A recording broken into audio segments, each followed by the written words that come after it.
قول يا بت ناني، قولي يا ناني. هاني، قول يا هاني. الو هاني. ايوه يا دكتور، ازي حضرتك؟ ينفع الكلام ده يا هاني؟ طب انا هاخد رايك. لا اتفضل. واحد امكانياته غير ما يقدرش يفتح بيت تاني. ما هو يا دكتور سؤالي قريب من كده برضه يعني. طب قول. هو دلوقتي حضرتك انا اتعرفت على واحده وكويس عجباني جدا، تمام؟ انت اللي اتعرفت على واحده؟ فمستواها الاجتماعي اعلى مني ومستواها يعني. استنى بس يا هاني، وانت متجوز دلوقتي؟ لا لا لا لا لا انا بسألك على واحد امكانياته ضعيفة تمام، وعايز يتجوز تاني وعايز يجهز العروسة الجديدة من على حساب القديمة. لا طبعا ما ينفعش. الله يفتح عليك. بس قول بقى انت براحتك. اتعرفت على واحدة مستواها اعلى يا هاني. تمام، فانا هي اعلى مني ماديا واعلى مني اجتماعيا. عرفتها وقلت لها على ظروف 1 2 3 وقلت لها بعد الجواز ممكن الدنيا تضيق معانا شويه. بعد انا احترم فيك انك راجل محترم، والراجل المحترم ممكن قوي اجوزه بنتي وانا الفرق بينه وبينه 6 مليار، ما دام هيقدر يجيب لها كوكو حتى ولو فرخه كل اسبوع ويكفل لها حياه كريمه، ومع الايام ممكن الدنيا تبقى جميله جدا، وممكن هي تديك بيت بعد كده لما تلاقيك انسان لا يعوض، وانك ما انتش خوخه، وانك ما انتش فرق لوز، انك راجل محترم وبتكافح. ممكن جدا تواسيك بمالها وتبقى حياتكم اسعد حياه لانك راجل على ما اعتقد ولا ازكي على. الو. ايوه يا استاذ مبروك. ايات. ايوه اتفضلي يا فندم. حضرتك انا في مشكله كبيره وبقالي 5 سنين متجوزه، بس انا كنت متجوزه في شقه يعني بعيده عن بيت العيله. دلوقتي انا في بيت عيله، جوزي نقلني في بيت عيله، انا متمرمطه ومعايا ولدين. ايوه حضرتك انا حماتي بتعاملني وحش، حماتي سايبه بيت الشقق كلها اللي في البيت، انا جوزي معاه اخ انا في الرابع وهو في الثالث، فحماتي قاعده معايا انا على طول، واخواته البنات بيجوا عندي على طول، فانا اعتبر عايشه ان انا بخدم وعايشه يعتبر بالقماش وما بلاقيش منهم معامله كويسه. وشاي بقى عماله الصواني داخله وخارجه وانا تعملي اللقمه بقى واللي مش نفسها في البتاع تعملي لها بطاطس وتقلي لها وما بتشكرش في الاخر وفي الاخر ما حدش يقول لك شكرا. حصل ان انا حصل مشكله كبيره وغضبت وكده، قعدت شهرين عند بيت والدي وخدوا مني عيالي الاثنين، كان عيل لسه فاطماه وعيل عنده 4 سنين. خدوهم مني واتحرمت منهم شهرين، وقعدت روحت بيه خدني وقال لي الدنيا هتبقى كويسه وما فيش حاجه وهنفتح صفحه جديده وكده. ما فتحش صفحه جديده. حضرتك انا روحت وقعدت وقلت اربي عيالي، وحتى عيالي لما روحت نسيوني كانوا مقسينهم عليا. فحضرتك بعد كده لقيت المعامله برضو هي وبيجوا وبيحرقوا في دمي حضرتك وما هي ما ممكن. بس عشان المشاهدين اصلا انا فاهم، انا شاطر، انا شاطر وعفريت هفهم حرق الدم. ممكن تدينا مثال لحرق الدم؟ جوزي بقى حلف مثال. لا استني يا بت، مثال لحرق الدم. يعني زي بيجوا مثلا بيغلطوا فيا، بيجوا مثلا بيعملوا اكل وشرب وكل حاجه، انت بقى ايه مالكيش لازمه، ده بيت اخونا ودي شقه امنا وانت مالكيش لازمه. يعني انت جايه هنا خدامه يعني؟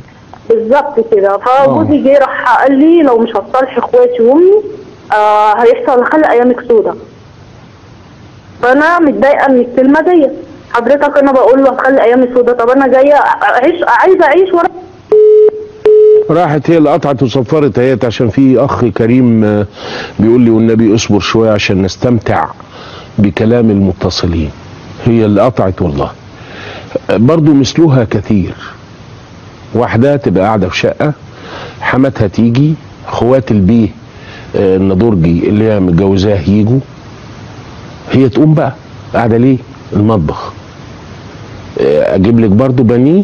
لا انا ما باكلش الا اصل الدكتور قال لي ما اكلش الا. طب عندنا الا اعمله لك. وانا كمان يا نجوى تيجي راخي برضو حاضر من عينيا يا حبيبتي. التالتة بقى المطلقه الفاشله، بقول لك ايه، لا لازم يجيني دلوقتي ديليفري. تقوم هي تقول ايه عشان جوزي قولي لسيدنا مين؟ ام احمد ولا احمد؟ ام احمد. يا ام احمد قولي. السلام عليكم. وعليكم السلام ستي ورحمه الله. لو سمحت اسمعني الصدر رحب بس شويه. طب مين اللي اداكي اسفين باني هسمعك بصدر ضيق؟ مين؟ لا ما حدش. انت طب يعني حضرتك بتتابعيني لحظه واحده، حضرتك بتتابعيني. طب حتى قبل الفاصل ألم تسمعي وانا بقول للسائله تحبي تكملي بعد الفاصل؟ ايوه يا دكتور. طب ايه لازمه ان انا اقول كده؟ ما عشان بس عايزه تسمعني للنهايه عشان افهم منك ده اللي انا بعمله ده صح ولا غلط. انا خدامك يا اختي. الله يخليك. والله العظيم يا دكتور. بص يا دكتور، انا كان جوازي سن 17 سنه. الايه؟ لا اول جمله ايه؟ جوزي انا اتجوزت سن 17 سنه. انت اتجوزتي 17 سنه؟ وجوزي عنده 37 سنه لما اتجوزك؟ طيب معلش كانت يعني في زمن يعني في الثمانينات. طيب فالمهم انا خلفت منه 4 والاربعه الحمد لله خريجين جامعه واخر بنت دكتوره في الجامعه والحمد لله وربيتهم واتجوزوا كلهم وانا وادي لي 15 سنه هو متوفي من 2001 لحد الله يرحمه. الله يخليك. يعني انا كان عندي 39 سنه. الله يرحمه. لما جاييني ناس وعايزين يجوزوني يا دكتور ولادي زعلانين وانا ليا رغبه في الموضوع ده. لك رغبه انك تتجوزي؟ انا قاعده وحدي محدش معايا، يعني هم متجوزين وولاد الصبيان متجوزين ومخلفين وكلهم مخلوفين. والنبي لو قاعدين كويسه. والنبي لو قاعدين وانت عايزه وخلصت عدتك شرع الله يقول تتجوزي. طيب ما هم مش فاهمين كده. طب اعمل ايه؟ طب ساعديني. طيب ضم صوتك لصوتي يمكن انا وانت نأثر مع بعض في اي حد خلقه ربنا. دي برضو مأساة يا جماعه، دي مأساة من اللي تجيب لي احساس الطفل اللي قام من النوم لا لقى لقمه ولا هدمه.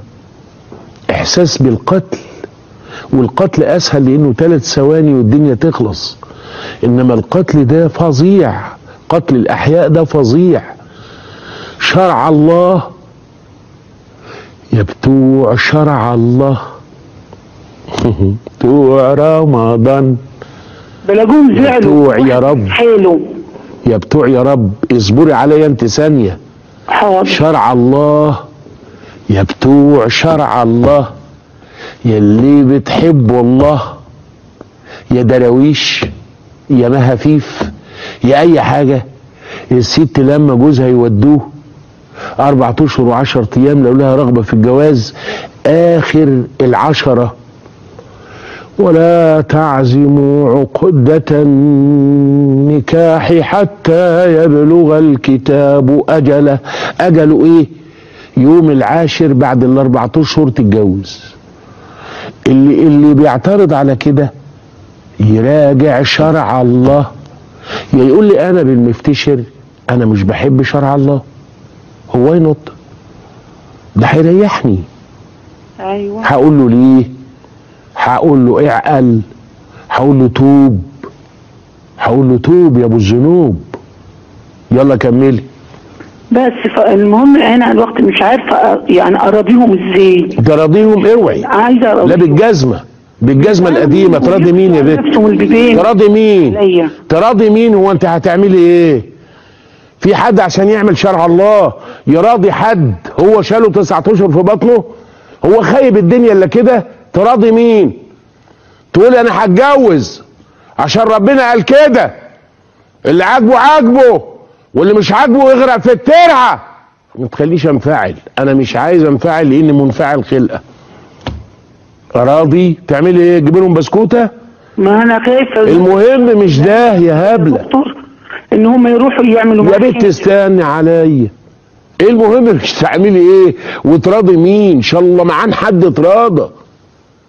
المهم تختاري صح بس كده. ايوه لا يشمتوا فيكي. ايوه لا الحمد لله ما صح وكويسين وكل اللي بيجيني كويس جدا جدا. بس كلهم كويسين عشان انت عندك رغبه.